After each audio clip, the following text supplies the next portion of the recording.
Hello guys, അപ്പോൾ നമ്മളിന്ന് കരിമീൻ വേഗം ഫ്രൈ ചെയ്തെടുക്കാൻ വേണ്ടിയിട്ട്. അപ്പോൾ നല്ല വലിയ കരിമീനായിരുന്നു കേട്ടോ. അപ്പോൾ ചൂണ്ടയിൽ പിടിച്ചുകൊണ്ട് വന്നതാണ്. പിന്നെ നല്ല രീതിയിൽ വരഞ്ഞു കൊടുത്തിട്ടുണ്ട്, ക്ലീൻ ചെയ്തിട്ട് വരയാണ് കാണുന്നത്. അപ്പോൾ ഇങ്ങനെയാണ് എപ്പോഴും ഞാൻ വരയാറ്. അപ്പോൾ ഇന്ന് ഞാനൊരു വ്യത്യസ്തത കാണിക്കാൻ വേണ്ടി ഇങ്ങനെ നടുവേ വരഞ്ഞിട്ട് പിന്നെ എൻ്റെ വട്ടം ഇങ്ങനെയും കൂടി ഒന്ന് വരയുന്നുണ്ട്. അപ്പോൾ നല്ല രീതിയിൽ മസാലകൾക്ക് ഇങ്ങനെ ഉള്ളിലേക്ക് ശരിക്ക് കയറട്ടെ എന്ന് വിചാരിച്ചിട്ട് തന്നെ കേട്ടോ ഈ ഒരു ഇതൊക്കെ ഞാൻ തയ്യാറായത്.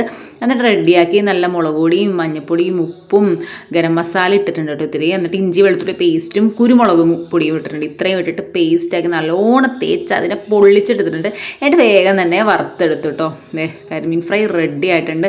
അപ്പോൾ ഈ ഒരു ഇടത്തരം അല്ലെങ്കിൽ ഒരുപാട് വലിയ മീൻ എനിക്ക് വറുക്കുന്ന ഇഷ്ടമല്ല. ഇപ്പോൾ ഇത് അത്യാവശ്യം വലുപ്പമുണ്ട്, പക്ഷെ നല്ല ടേസ്റ്റ് ഉണ്ട് കേട്ടോ. നല്ല പച്ച മീനായതുകൊണ്ടാണ് ആ ഒരു സ്വാദ് നമുക്ക് കിട്ടുന്നത് കേട്ടോ.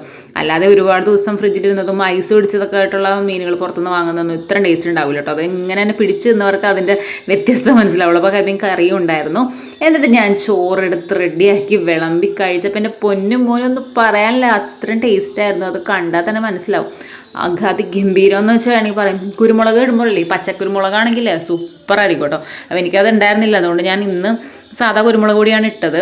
അങ്ങനെ എന്നാലും ഒട്ടും തെറ്റില്ലാത്ത രീതിയിലുള്ള ടേസ്റ്റ് നമുക്ക് കിട്ടി കേട്ടോ. അപ്പോൾ നല്ല അടിപൊളിയായിരുന്നു. അപ്പോൾ ഇടയ്ക്കൊക്കെ ഇങ്ങനെയൊക്കെ ഒന്ന് ട്രൈ ചെയ്ത് നോക്കണം. കരിമീനൊക്കെ ഇങ്ങനെ ചൂണ്ടമീനൊക്കെ കിട്ടാമെങ്കിലൊന്ന് വാങ്ങാൻ നോക്കുക. അപ്പോൾ അത്രയൊക്കെ ഉള്ളൂ. സബ്സ്ക്രൈബ്.